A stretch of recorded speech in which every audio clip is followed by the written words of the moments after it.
language, culture, and what counts as real. Welcome to an episode on thinking education relationally. In this episode, we explore how language and culture shape what comes to count as real, and what this might mean for teaching and learning in higher education. Seeing the world through language. Think about those moments when you look out into the garden through a window.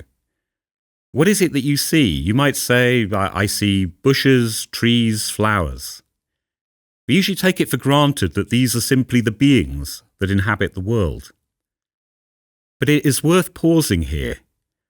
What if what we see and the way we see is shaped by the language and culture we inhabit, rather than by the world simply presenting itself to us, ready to be named?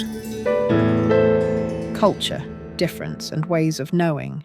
Language plays a powerful role in how the world is divided up and experienced, in how beings are distinguished from one another.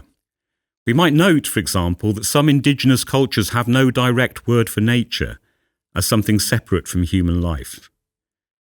Given this linguistic and cultural difference, it is possible that the relationship to and understanding of the beings that exist may be quite different from our own.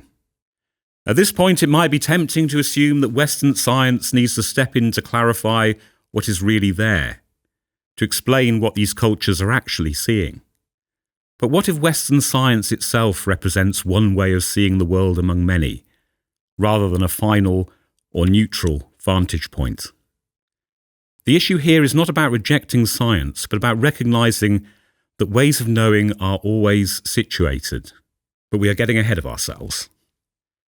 What begins to emerge here is a question about whose ways of seeing come to count as authoritative, a question that becomes central once we turn to dominant Western philosophical traditions. What does this mean for education? For education, this raises an important tension. When teaching presents knowledge as universal and culture-free, it can unintentionally marginalise other ways of knowing and relating, while reinforcing existing epistemic hierarchies.